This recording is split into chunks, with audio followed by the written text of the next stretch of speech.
Greetings to you all. My name is Timelo Nawa, a learner at Devon High School.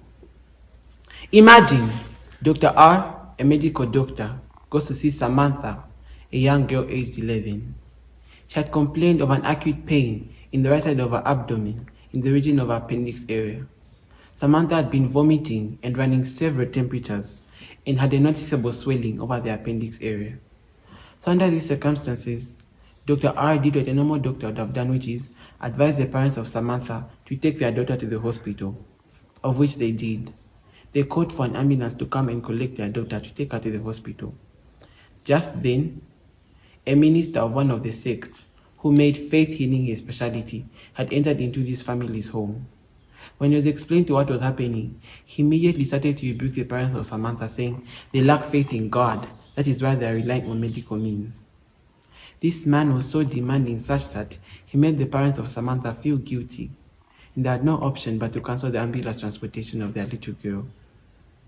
Now, put yourself in Samantha's shoes. You are in serious pain and you know you are going to the hospital to be checked. But then, just because of a man who said that your parents are not putting their faith in God, your parents just cancel your hospital appointment. A question I would like to ask you is, was Samantha's parents' act really an act of genuine faith or purely presumptuous fanaticism? Well, that's for you to decide. My topic today is trust in divine power. What does the Bible have to say with respect to disease and healing?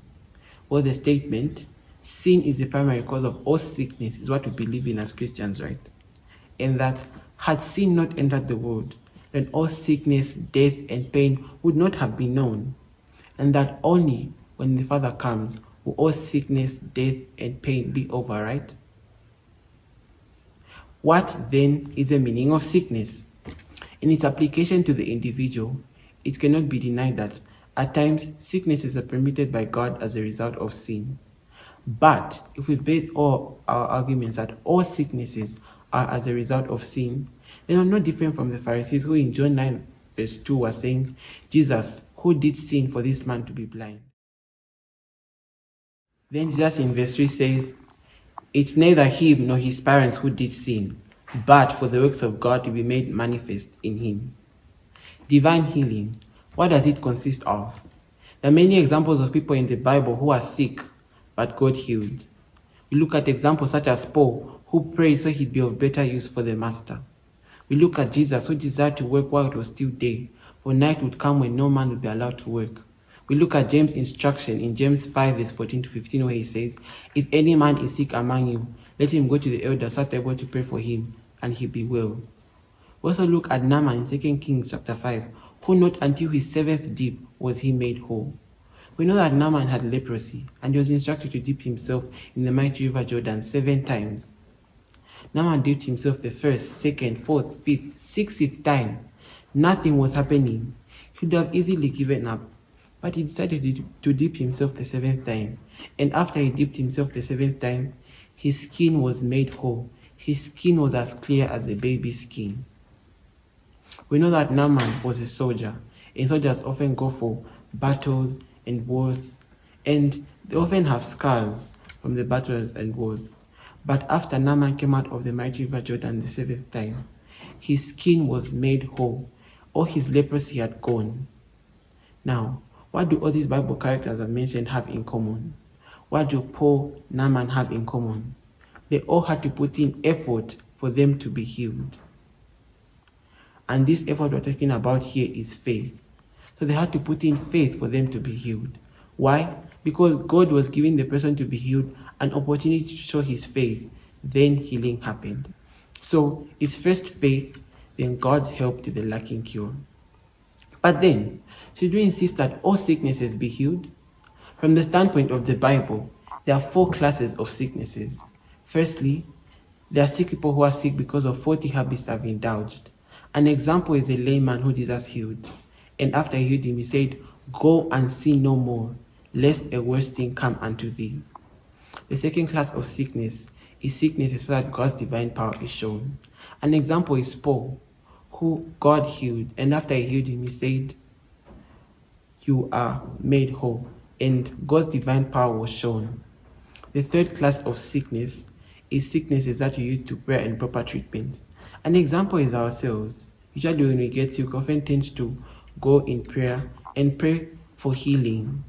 And then we go to hospitals where we get medication. Of which the same medicines we take are inspired by God through the pharmacists who make the medicine. And the fourth class of sickness is sicknesses that God permits because the sufferer's allotted time and work has come to an end. An example is King Hezekiah, who was a faithful servant of God, but time had come for him to die, and so God told him that he would die. But you know that King Hezekiah was a mere human being like us who loved living life on this sinful earth. And so he asked for God to extend more years to his life. God extended 15 years to his life, and he lived the 15 years. But after the 15 years, they actually agreed that it would have been better for him to have died than to live a life of sin, a life on this sinful earth. So we see that actually death is better than living a life of sin. So back to our question, should we insist that all sicknesses be healed? We've seen that not all sicknesses can be healed because at times your time has come for you to die. Furthermore, we're going to look at imaginary ills and necessary fears. Imaginary ills and necessary fears. A physician at Mayo Clinic was a guest speaker at an event, and in his speech he said that 60% of patients examined at Mayo Clinic show nothing wrong after they're examined. 60%. Ministry of Healing, page 241 says, disease is sometimes produced and is often greatly aggravated by the imagination. Many are lifelong invalids who might be well if only they thought so. Many die from disease, because of which is wholly imaginary. In addition to this quote is a testimony by Ellen G. White. Ellen G. White was called to pray for a young man who she knew quite well. This woman had been admitted in hospital. And besides this woman admitted in hospital was her mother crying, "Poor child, she cannot live long." Ellen G. White then turned to the mother of this young woman who's admitted in hospital and said, "My sister, if you get up and dress and go to your usual work in your office, all this invalidism will come to an end." Now the sister admitted in hospital was puzzled because she knew that she's going to die. After all, her mother is even crying that she cannot live long. So she asked Ellen G. White, "Do you really think so? Do you really think that all my sickness will go away if I just get up and go to my usual life?" And Ellen G. White responded and said, "Yes, of course."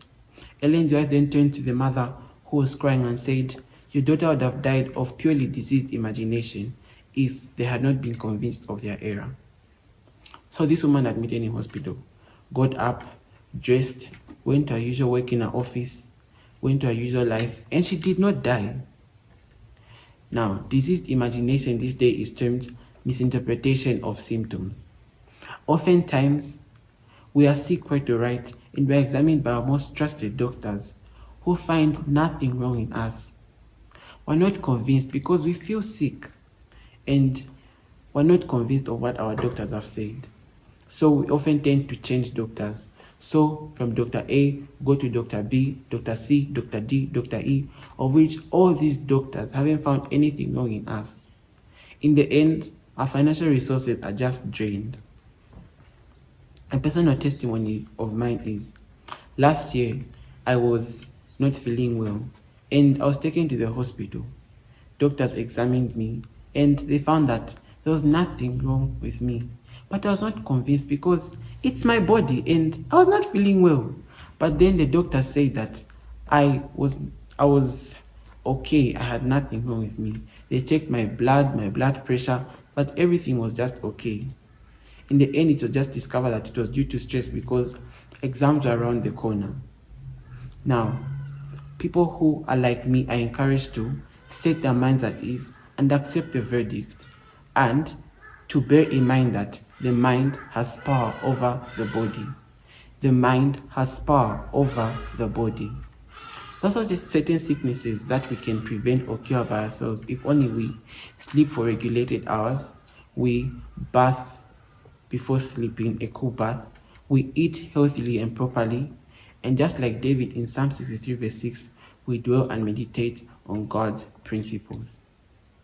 However, there are also certain sicknesses that we cannot prevent even though we tried to. A story is told of a woman who washed her white linen clothes and hung them on the line.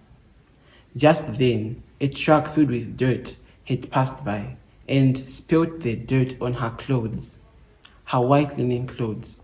And you can imagine the frustration this woman had to go through. She had to rewash the clothes again, and on top of that, bathe herself. Now what do we get from this story?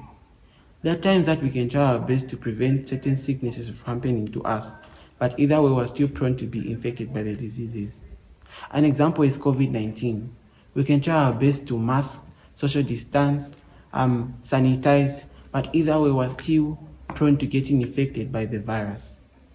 Well, all we can do is do our best to prevent ourselves from getting the diseases and leave everything in God's hands. Jeremiah reminds us that, "Have I not commanded thee to be of good courage? Be not afraid." Lastly, the subject of human suffering is so complex for us to understand. A story is told of a young Mexican girl who had cancer and she was admitted in hospital. Over the months, started getting worse and worse and worse till she unfortunately died. What a sad story, right? And the question we ask ourselves is, why do such things happen to innocent people just like the young Mexican girl? Well, the only answer to our question is, someday, only when the Father comes, will all our questions be made plain. Until then, let us trust in God's divine power. My appeal to you today is, when suffering hits our family members or ourselves, let us not despair, but instead, let us trust in God's divine power. We should leave everything in God's hands and ask for God's will to be done after we pray. Because there are times that it's not God's appointed time for us to be healed or family members to be healed. So we should ask for God's will to be done, and whatever happens, we should trust that it's God's will that has been done. And we should be like Job in Job 13 verse 15, where he says, "Though you slay me, I will trust him. Though you take from me, I will trust him. Though my family members die, I will trust him. Though my health is bad, I will trust him. And though you slay me, I will trust in your divine power." Loves me, and he knows all about me. He made me for me, and he knows all about me. I go to him.